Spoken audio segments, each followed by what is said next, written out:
The battlefield burned with fire and smoke. Explosions shook the ground, and the air was filled with the sound of metal clashing. Human soldiers shouted orders, running from one position to another. But in the middle of the chaos, one figure moved differently. A tall armored warrior walked through the smoke, calm and silent. The armor was black and silver, shining even under the firelight. The helmet covered the entire face, hiding every feature. No one had ever seen the person inside.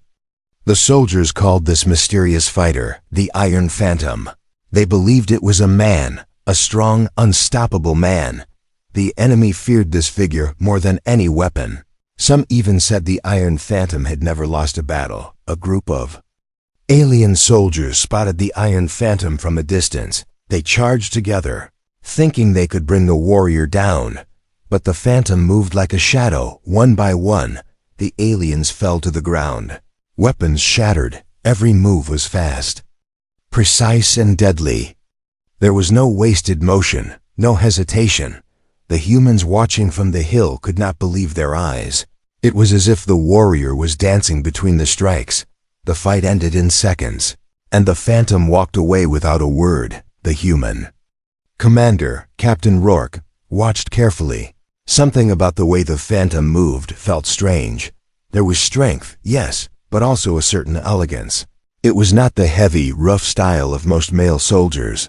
Still, Rourke did not speak his thoughts. He only knew that this warrior was important for the war, and maybe dangerous. The problem was, no one knew whose side the Phantom was truly on. The fighter killed aliens, but never stayed with the human forces. He appeared, fought, and disappeared again. Some said he was a ghost, others said he was a mercenary, fighting for his own reasons. Later that night, the campfire talk was all about the Iron Phantom. Soldiers traded stories like old legends. One claimed to have seen alien symbols carved into the armor. Another swore they saw the Phantom heal faster than any human could.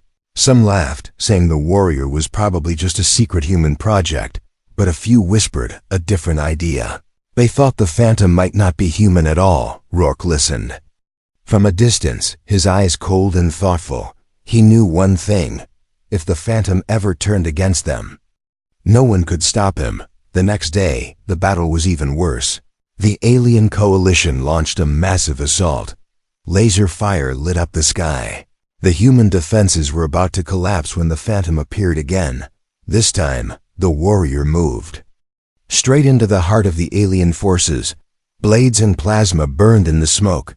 Soldiers fell around the Phantom like leaves in the wind. It was more than skill. It was pure control over the battlefield. And then it happened. An alien war beast charged from the flank.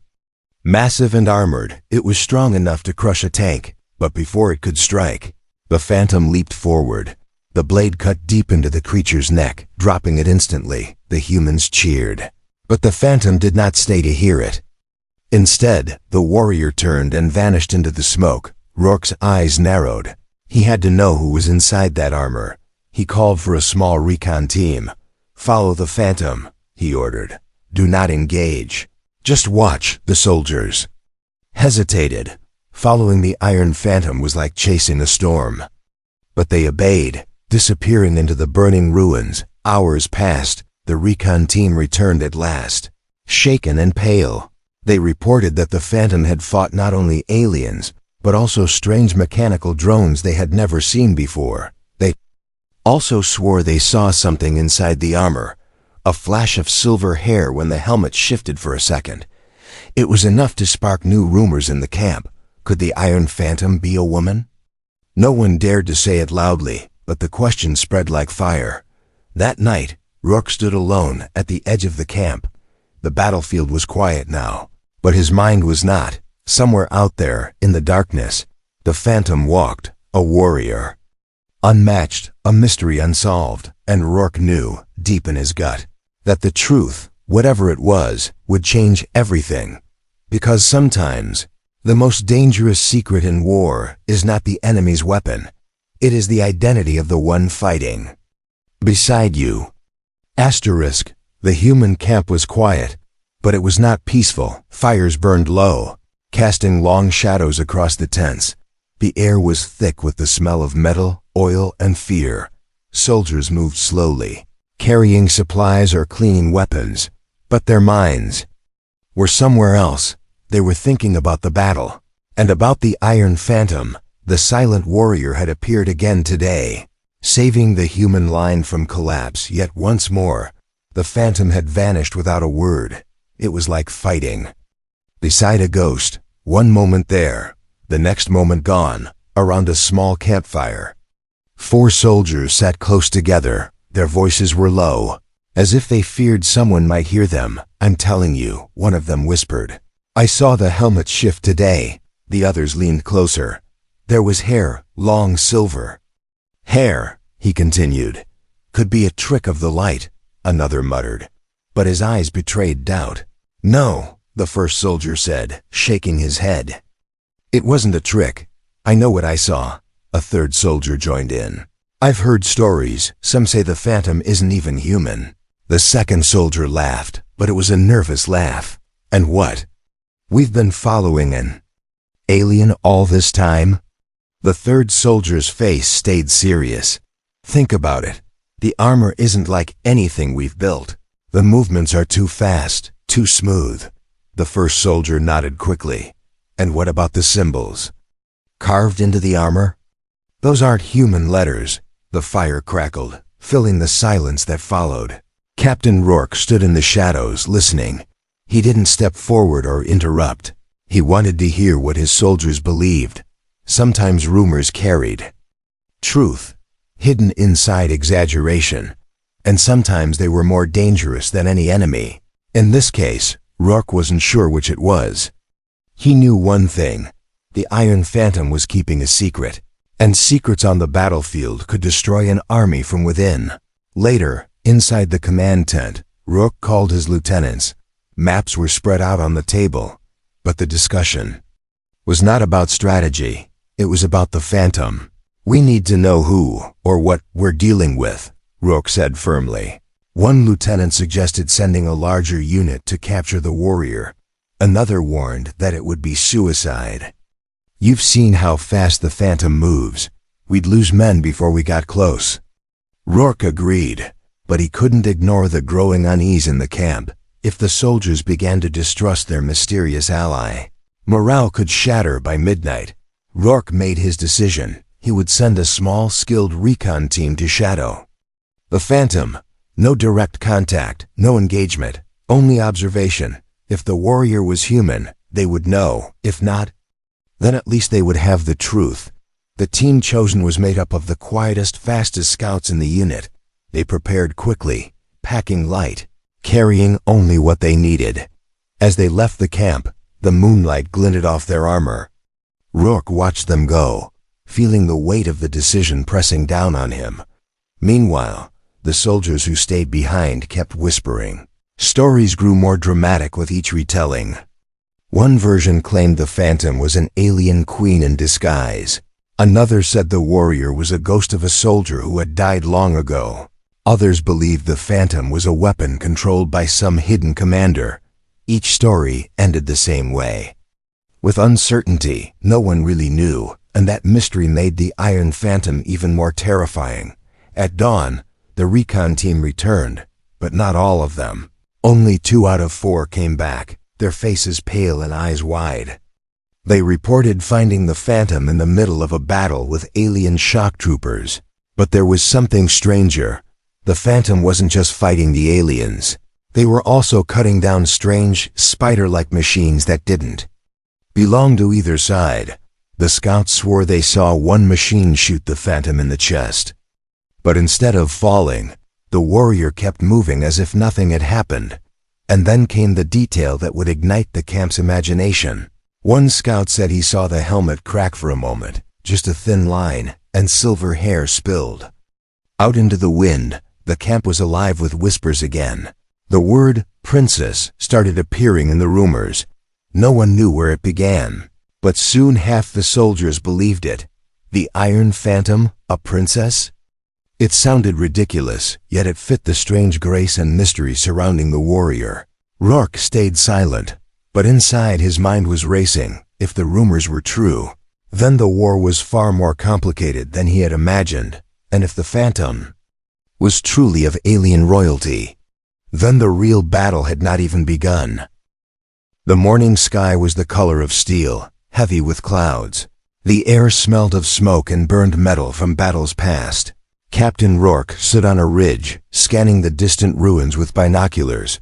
Somewhere out there, the Iron Phantom was moving. And today, Rourke intended to find out exactly who or what they were. The recon reports from the previous day had left him restless. Silver hair, strange machines, wounds that didn't slow the warrior down. These were not normal things. If the rumors in camp were allowed to grow unchecked, they could turn into distrust, and distrust could kill an army faster than enemy fire. That was why Rourke had prepared a plan, a trap, not to kill the Phantom, but to unmask them. The plan was simple in design but dangerous in execution. During the next patrol, a small squad would draw enemy attention into a narrow street between two collapsed buildings. The Phantom, always appearing where the fight was thickest, would surely come. Hidden snipers and demolitions experts would trigger an explosion to bring down part of the structure. Not enough to crush the warrior, but enough to trap them long enough for Rourke to remove the helmet. By noon, the trap was set. The squad moved out, pretending to be caught in a sudden alien ambush. Plasma bolts cut through the air, smashing into walls and shattering stone. The soldiers shouted, firing back in short bursts. Every movement was calculated to make the fight look desperate. Rourke, watching from a hidden position, waited for the moment, and then, just as expected, a shadow moved through the smoke. The Iron Phantom had arrived. The warrior hit the battlefield like a storm. In seconds, 2 alien soldiers were down, their weapons spinning across the dirt. The Phantom moved with that same strange, perfect balance, fast but almost graceful. Even in the chaos, Rourke's eyes locked on the helmet. He couldn't help but notice how the warrior's head turned slightly before every strike, as if sensing attacks before they came. The demolitions man gave the signal. A loud boom shook the ground, and a section of the building collapsed. Dust and debris exploded into the street. The Phantom staggered, half buried under a pile of concrete and steel. It was the first time Rourke had ever seen the warrior slowed down. His team moved fast, surrounding the trapped figure. But before they could reach the helmet, the air filled with a new, sharper sound. From the shadows came enemy reinforcements. Alien shock troopers, tall, armored, and armed with weapons that glowed red, poured into the street. Rourke cursed under his breath. The plan was no longer a clean trap. Now it was a battlefield again. The soldiers fought hard, but the shock troopers pushed forward with brutal force. And then, incredibly, the Phantom moved again, breaking free from the rubble. Instead of retreating, the warrior attacked both the aliens and the strange mechanical drones that suddenly swarmed in from the rooftops. The scene turned into chaos. 3 sides fighting at once. Rourke fired into the machines, blasting one apart in the smoke. He caught a glimpse of the Phantom's helmet. A crack ran down the side, small but visible. Through it, for the briefest second, silver hair spilled out into the wind, shining even in the dust. And in that same heartbeat, Rourke saw something else, a pair of glowing blue eyes behind the visor. Not the eyes of a man, not the eyes of a normal human at all. The Phantom spun, cutting through the last of the drones. The shock troopers fell back, retreating into the ruins. And just like that, the warrior was gone again, vanishing into the smoke as if the battle had never happened. The only thing left was the dust, the wreckage, and the pounding in Rourke's chest. His soldiers gathered, breathing hard, staring at him as if waiting for answers. But Rourke said nothing. How could he explain what he had seen? The rumors in camp were no longer just rumors. They were pieces of a truth that could change the course of the war. And now, more than ever, Rourke knew the Phantom's secret was tied to something far greater than just one warrior in a suit of armor. Far away, hidden among the ruins, the Iron Phantom stood alone. The crack in the helmet was wider now. Through it, silver hair fluttered in the cold wind. The warrior's breathing was steady, but there was a faint glow in her eyes, a soft alien. Voice spoke quietly into the cum inside the helmet. "They're getting closer to the truth," she whispered, and then, with a single leap, she vanished into the shadows once more. The night was cold, and the battlefield was quiet except for the distant echo of falling metal. Captain Rourke stood over a tactical map, his mind replaying the events of the failed trap. He had seen the truth with his own eyes, silver hair, glowing blue eyes, but it was still only a glimpse. It wasn't enough to answer the questions. Clawing at his thoughts, who was the Iron Phantom? And why was she fighting a war that wasn't hers? Rourke didn't have to wait long for another chance. By midday, a distress call came in from the east flank. Alien forces had overrun a supply convoy, and the Phantom had been spotted there. Rourke's gut told him this was it. The Phantom never backed down from a fight. If she was there, she would fight until the last breath. And that was dangerous for both sides. The humans reached the battle too late to save the convoy. The ground was littered with burning wreckage and fallen soldiers. In the center of the chaos lay the Iron Phantom.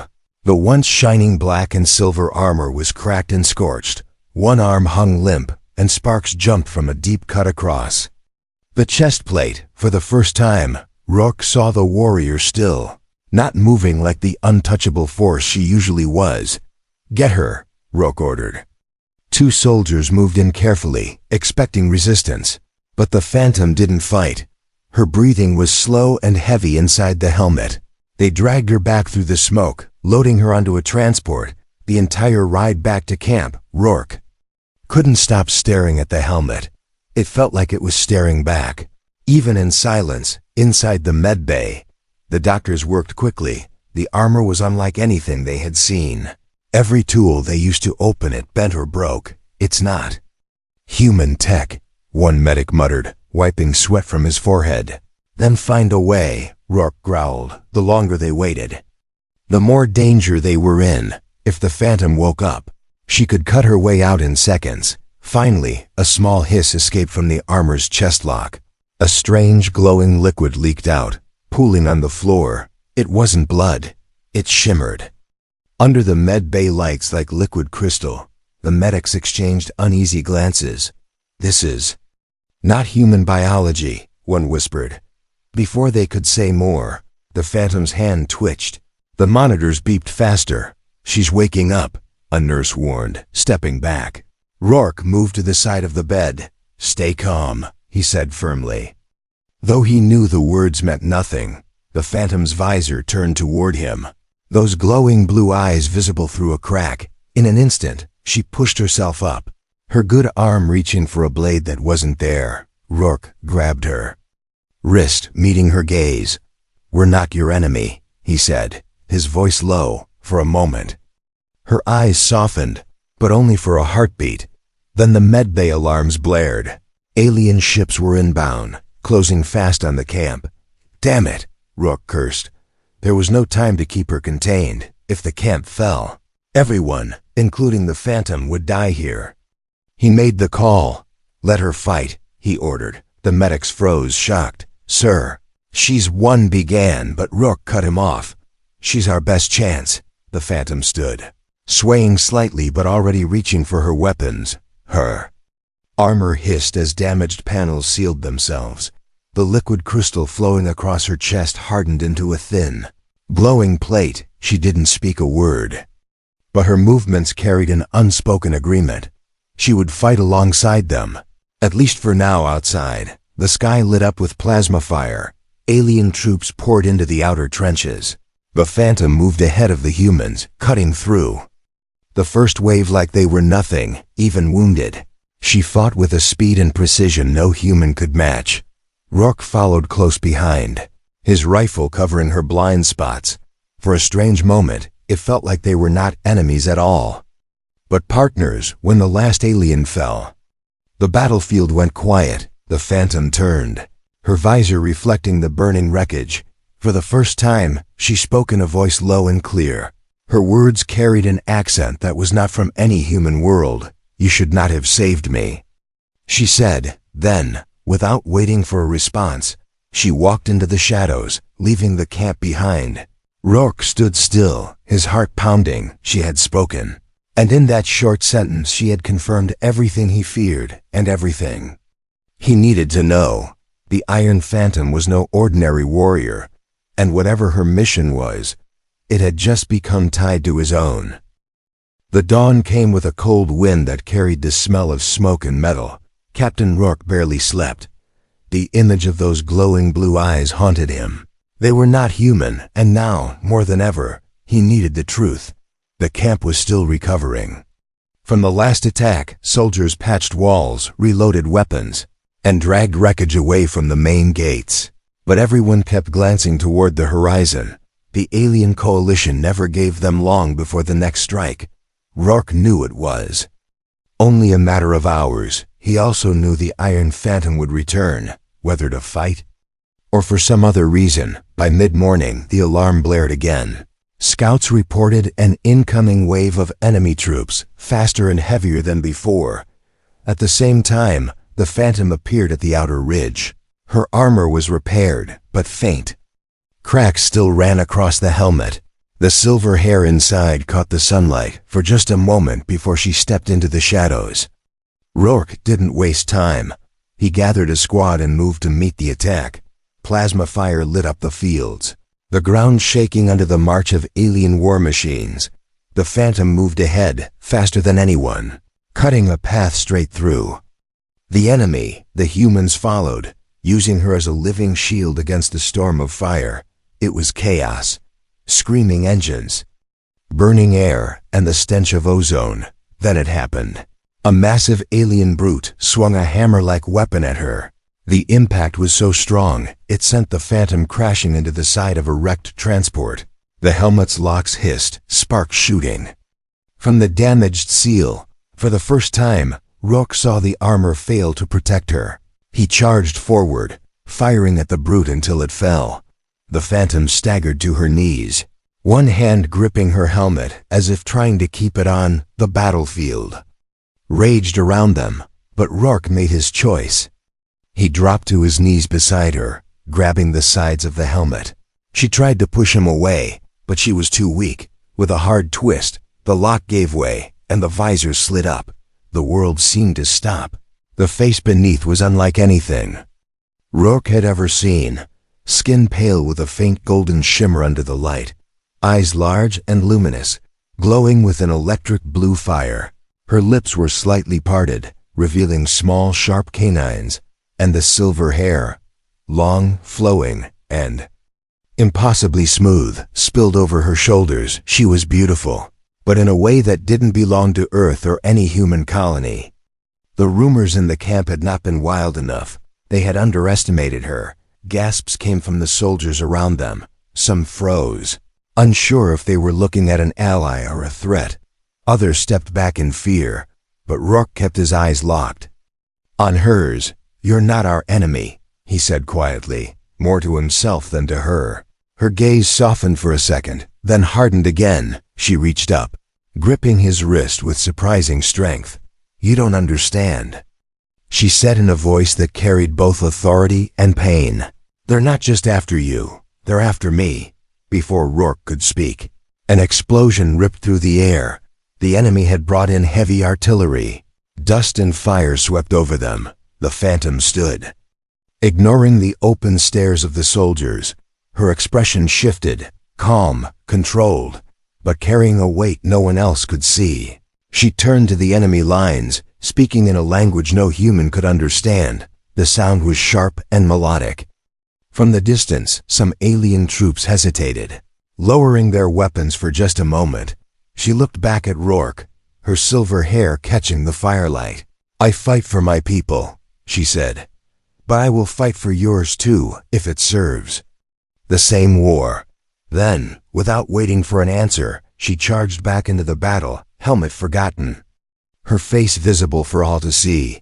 The humans followed, some driven by loyalty, others by fear of losing the one warrior who could turn the tide. And in that moment, the Iron Phantom was no longer just a mystery. She was a symbol of danger, of hope, and of a truth that could change everything. Asterisk. The battle was over. The field was littered with alien bodies, burning machines, and the smell of smoke hanging heavy in the air. The humans moved through the wreckage, gathering the wounded and collecting supplies from fallen enemies. But their eyes kept drifting toward the silver-haired warrior who stood apart from them, without her helmet. The Iron Phantom was no longer just a shadow in armor. She was something else, something that both inspired awe and stirred fear. Captain Rourke approached slowly. Her glowing blue eyes met his. Unflinching. "You owe me answers," he said, his voice low but firm. She studied him for a moment, then gave a small nod. "Not here," she said. "Too many ears." They moved to the edge of the battlefield, away from the noise. The wind was sharp, carrying the scent of scorched earth. For a moment, they stood in silence. Finally, she spoke. "My name is Serenia," she said. Her voice was steady, but there was a deep sadness in it. "I am the last heir of the House of Vera, a kingdom that no longer exists." Rourke frowned, trying to understand. "What happened to your kingdom?" Her gaze shifted to the horizon. "The same coalition that attacks your world destroyed mine," she said. "They burned our cities, enslaved our people, and hunted my family to the last." Her hands tightened into fists. "I was smuggled out by loyal guards, given this armor, and told to survive until the time came to strike back." Rourke listened, his jaw tight. "So you came here for revenge?" She shook her head. "Not revenge, survival," she said. "If they win here, your world will fall, and mine will never rise again." Her eyes locked with his. "That's why I fight beside you. Not because I am one of you, but because our enemies are the same." He took a step closer. "And the strange machines we've seen you fight, they're not with the coalition?" Her face darkened. "They belong to a faction inside the coalition, the Order of Black Suns," she said. "They're hunting me specifically, because I know the location of something they want." Rourke's instincts sharpened. "What is it?" Her lips pressed into a thin line. "The heart of Vera," she said finally. "A weapon. Or perhaps a key, depending on who holds it." She looked away. "If they find it first, no army in the galaxy will stand against them." Silence hung between them, broken only by the sound of distant thunder. It wasn't weather, it was artillery fire far beyond the hills. Rourke studied her carefully. "So you're telling me Earth is just another battlefield in your war?" She nodded slowly. "Yes, but it's also your war now, whether you want it or not." He crossed his arms. "And what happens when this is over? When the coalition is beaten back?" Her expression softened, but there was no smile. "If we survive, I return to my people, those who remain," she said. "If I fall, then the heart will be lost, and both our worlds will pay the price." For the first time, Rourke saw something in her eyes beyond the warrior's steel. It was grief, loss so deep it had carved itself into her very being. But there was also fire there, the same fire he had seen on the battlefield. She was fighting for more than herself, and now, part of that fight belonged to him too. Suddenly, a scout sprinted toward them, breathless. "Captain, incoming." Enemy dropships, 6 of them, heavy loadouts. Rourke cursed under his breath. Serenia stepped forward, her hand resting on the hilt of her blade. "Then we don't have much time," she said. "I'll need your fastest ship. We're going to the Black Rift." Rourke stared at her. "The Black Rift? That's enemy territory." She met his gaze without fear. "That's where the heart of Vera is hidden," she said. "And if we don't take it now, you'll never have another chance." The decision weighed heavy on him, but deep down, he knew she was right. This wasn't just about winning the next battle.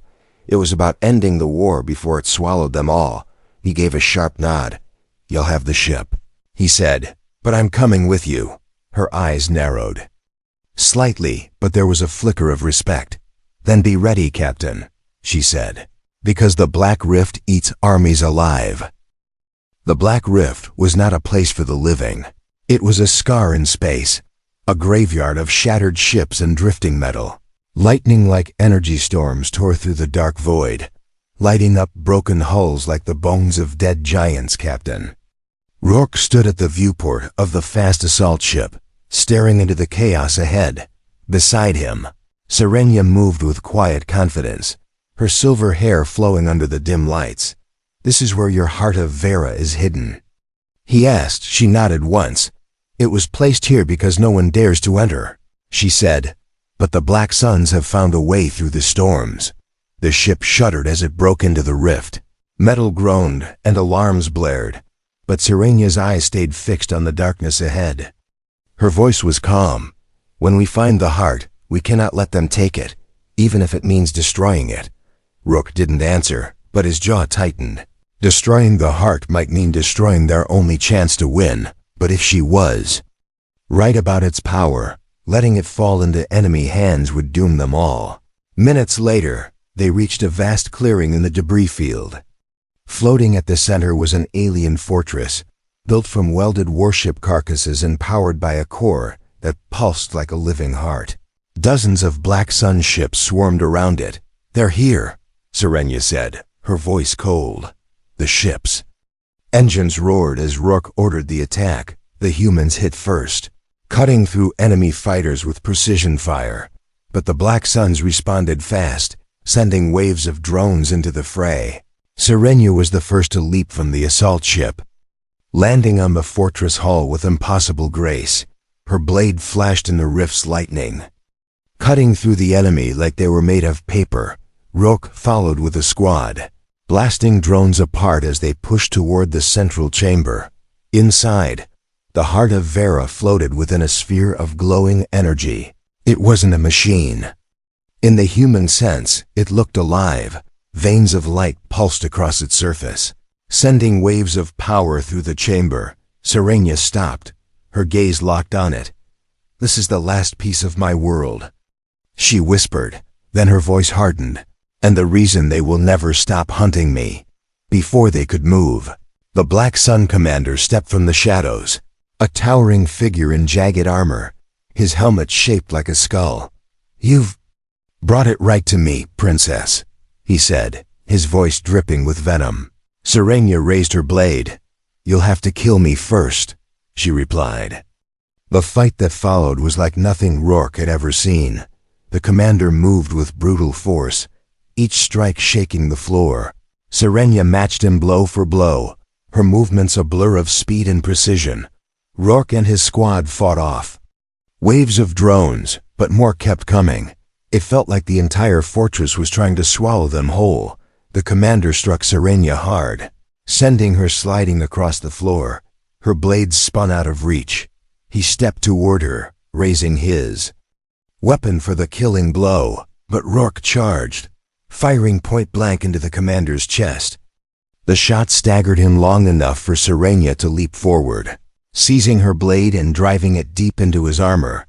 The commander roared once, then fell silent. But the victory was short. The heart's energy surged wildly, the fortress trembling under their feet. "It's unstable," Serenia shouted over the chaos. "They've damaged it. If it goes critical, the entire rift will collapse." Rourke's instincts screamed at him to run, but Serenia's eyes told him there was no time. "You need to get your people out," she said. "And you?" he asked. Her smile was small but fierce. "I'll make sure it doesn't fall into anyone's hands." Rourke wanted to argue, but the walls were splitting apart. He grabbed her hand for one last moment. "Don't die, Princess," he said. She squeezed his hand once, then turned away. The last thing he saw before the blast doors closed was her standing before the heart, silver hair whipping in the storm of energy. The assault ship tore free of the fortress just as it exploded in a blinding flash. The shockwave ripped through the rift, scattering debris for miles. When the light faded, there was nothing left of the fortress, only silence and drifting wreckage. Rourke stood at the viewport, scanning the darkness. Part of him hoped to see her ship emerge from the storm, But no ship came. Still, he knew deep down that Serenia was not gone. A warrior like her didn't die so easily. Somewhere out there, she was still fighting, and one day, their paths would cross again.